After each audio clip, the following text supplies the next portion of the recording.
બનાસકાંઠા જિલ્લાના ડીસા પંથકની સગીરા પર દુષ્કર્મ ગુજારનાર આરોપીને સેશન કોર્ટે 20 વર્ષની સખત કેદની સજા ફટકારી છે. ડીસા સેશન કોર્ટના પોક્સો સ્પેશિયલ જજ H.H.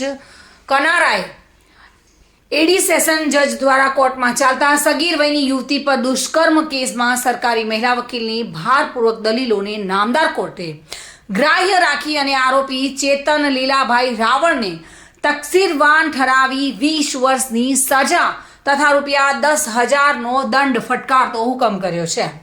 આ કેસની પ્રાપ્ત થયેલી વિગત અનુસાર વર્ષ 2019માં ચેતન રાવળ નામના શખ્સે ડીસા કુપટ શીતળા માતાના મંદિર પાસે એક સગીર વયની યુવતી સાથે મિત્રતા કેળવી અને તેને લલચાવી ફોસલાવી લગ્નની લાલચ આપી તેની મરજી વિરુદ્ધ દુષ્કર્મ આચર્યું હતું. આ ઘટના વિશે યુવતીના પિતાને યુવતીએ સમગ્ર ઘટના વિશે વાત કરી અને ત્યારબાદ પીડિતાના પિતાએ ડીસા રૂરલ પોલીસ હદ વિસ્તારમાં બનેલા ગુનાના આધારે પોલીસ મથકે આરોપી ચેતન રાવળ વિરુદ્ધ પોક્સો એક્ટ કલમ મુજબ ગુનો નોંધાયો હતો અને ત્યારબાદ સદર ગુનાના કામે તપાસ કરનાર અધિકારીઓ યોગ્ય તપાસ કરી આરોપી વિરુદ્ધ પૂરતો પુરાવો ભેગો કરી નામદાર કોર્ટમાં ચાર્જશીટ દાખલ કરી હતી,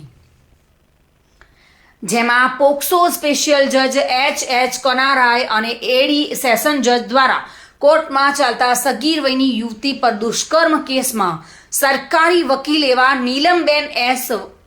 જેઓ સ્ત્રી પરના થતા અત્યાચાર તથા તાજેતરમાં સગીર વયની દીકરીને ભગાડી લઈ જવાના તથા બળાત્કાર ગુનાઓ વધતા જતા હોય આવા કેસોમાં વધુમાં વધુ સજા કરવા તેમજ મહિલા દિવસ અંતર્ગત મહિલાઓને સતત માન અને મોભો વધે તેમજ મહિલાઓને પૂરતો ન્યાય તથા અધિકાર મળી રહે અને મહિલાઓનું શોષણ ન થાય તે માટે ભારપૂર્વક દલીલો કરી હતી અને જેને નામદાર કોર્ટે ગ્રાહ્ય રાખી ચેતન લીલાભાઈ રાવળને પોક્સોના કેસમાં 20 વર્ષની સજા ફટકારી છે અને ₹10,000નો દંડ ફટકારતો હુકમ કરવામાં આવ્યો છે.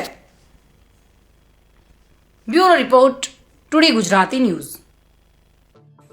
દર્શક મિત્રો, ટુડે ગુજરાતી ન્યૂઝનું આ જાગૃતિ અભિયાન સિસ્ટમમાં બદલાવ લાવવાનો એક પ્રયાસ છે.